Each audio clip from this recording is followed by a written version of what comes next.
Hello and welcome to Unity Presbyterian Church Online. This week in worship, Pastor Dana concludes our series on strange stories with a look at a widow that had never-ending flour and oil. Let's listen. This week is our last sermon in our series on strange stories of the Bible. And I hope that this series has been interesting and fascinating for all of you. I hope that we have picked some passages that have been pretty confusing and perplexing, and hopefully have offered some insight and clarity about them.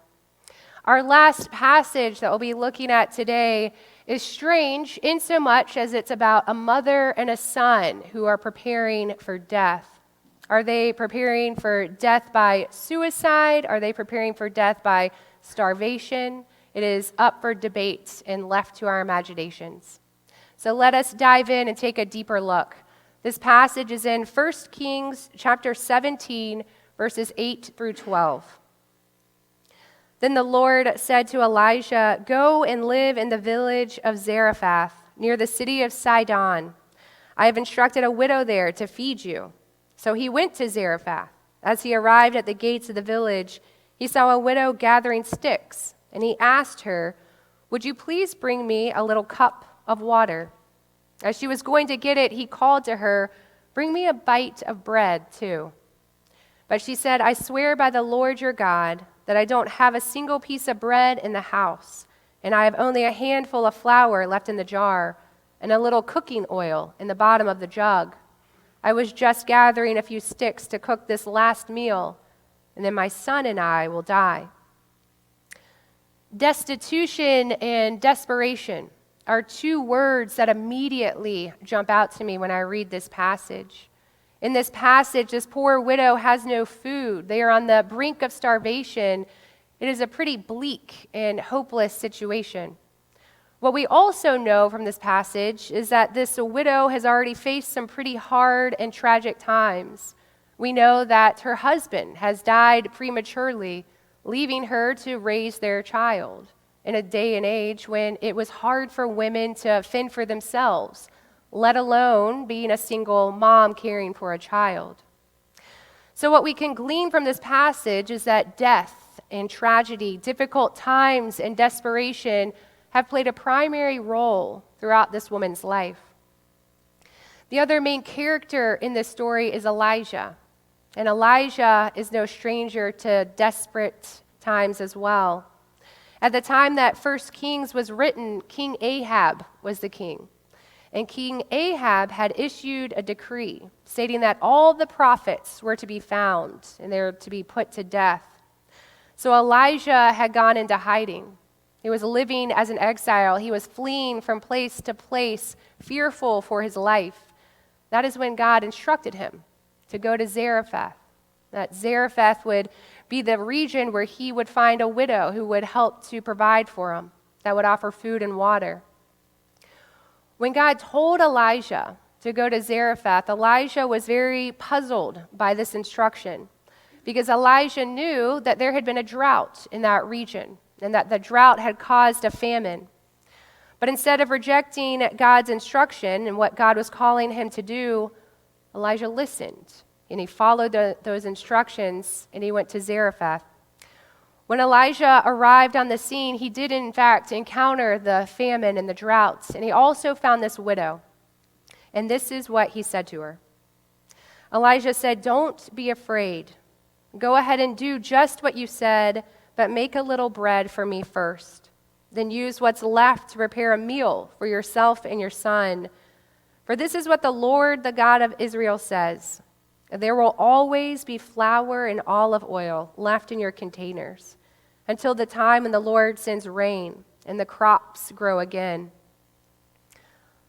Elijah told her to not be afraid, to go and do what he says, to make a little food for him and to bring it to him, and then to make some food for her and her son. And the widow responds by following his instruction, doing exactly what he said. She took what little she had left, and she made a meal for the three of them. Now, call me crazy, but I don't think any of us would have responded that way. None of us would have taken what little food we had left and given it to a stranger We would have shooed that stranger right off our porch. We would have hoarded what we had left, and we would have made a meal for our family, our son, our child. I think we can all agree that the actions that this widow demonstrated, they seem pretty counterintuitive. But what we see happen next is somewhat of a miracle. What we see happen next is that God takes what little this widow has and he multiplies it. Verses 15 and 16 say, "So she did as Elijah said, and she and Elijah and her family continued to eat for many days. There was always enough flour and olive oil left in the containers, just as the Lord had promised through Elijah." So God responded by filling this widow's flour jar full of flour. It was overflowing with flour. God responded by filling her olive oil jug full of olive oil. It was overflowing with oil.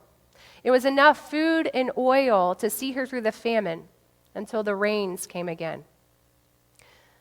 This passage, it's a wonderful depiction of how God does indeed perform miracles on our behalf.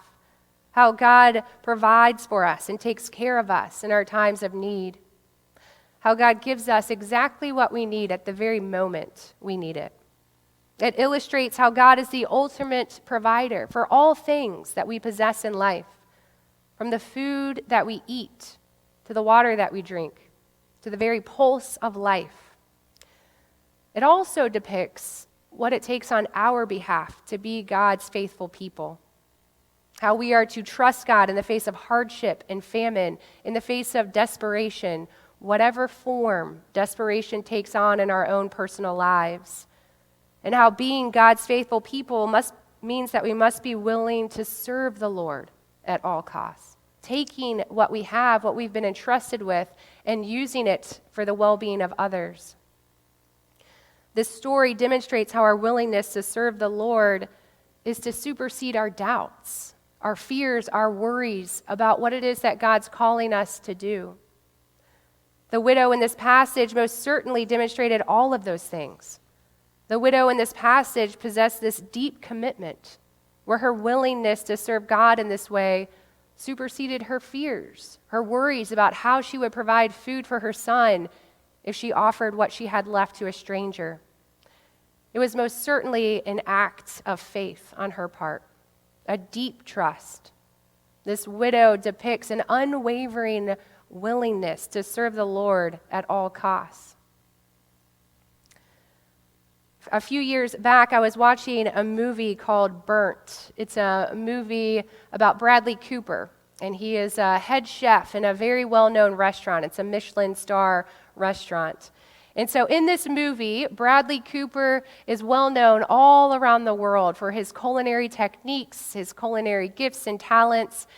And so he rises to fame, and his ego takes over, and he ends up drinking and drugging and losing it all. And so the movie is about him trying to gain back his life and trying to rise to the top again. And so he goes to rehab, he gets his life back together, and when he does, he approaches a well-known restaurant owner. And he goes to this owner and he says, "Just give me a chance. Give me an opportunity and I will make your restaurant a Michelin star restaurant." He says, "Give me a deadline and I will make sure it is a Michelin star restaurant by the deadline." And so eventually the restaurant owner agrees. And so Bradley Cooper is traveling all over the world. He's trying to recruit all of the sous chefs that he needs to make his kitchen the best. So he's going to Paris and he's going to Rome and London and trying to recruit people.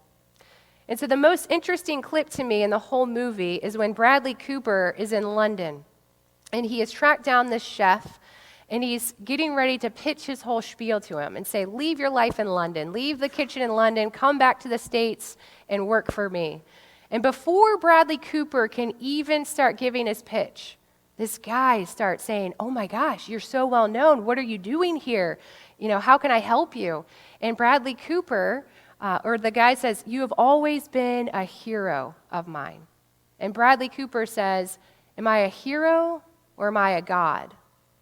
And the young man says, "Well, I don't think that I really know the difference." And so Cooper says, "Well, am I a hero or a god?" Would you come and work for me for nothing? Would you come and work in my kitchen for maybe meals, a couple meals a week? And the guy thought about it, and he said, yeah, I think I will come work for you in your kitchen for a little bit of food each week. And Bradley Cooper says, will you come and work for me and pay me? Will you pay me 100 pounds a week? Will you pay me 200, 300 pounds a week to come and work in my kitchen and to learn from me? And the man just stood there stunned by this whole experience. But it's a pretty interesting clip that has stuck with me because it truly depicts the difference between a hero and a God. It accurately depicts what it looks like to be the people of God. Being the people of God means we work for God, and we work for God for free.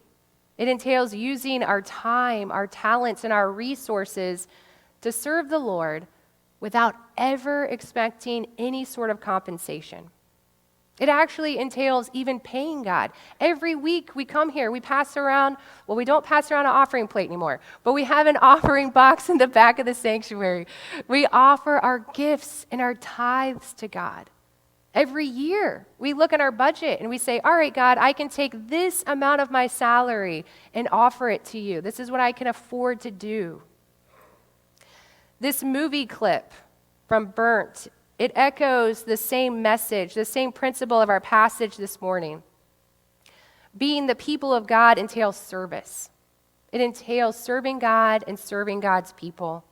It entails possessing a deep willingness to serve the Lord at all costs, taking what little we have been entrusted with, and offering it back to God's people. And we do that without ever expecting God to reward us in any way. The Lord has given each of us so much. God has entrusted us with many gifts, many talents. Being part of God's faithful people means and entails taking those gifts and talents and putting them to good use. Taking what we have been so generously given and sharing it with other people. Furthering God's kingdom. This Sunday marks the start of our stewardship season.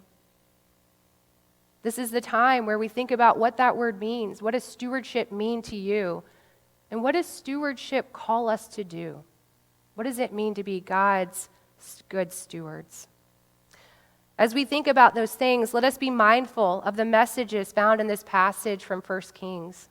Messages that remind us that it is God who's the ultimate provider. That it's God who gives us all that we have in life, from the food that we eat, to the water that we drink, to the very pulse of life. Let us remember that in response to that, all that God has given us and entrusted us with, we are to respond by living and acting as God's faithful people. God's faithful people who possess this deep willingness to serve Him. A willingness to serve Him when at times it might seem counterintuitive. Amen.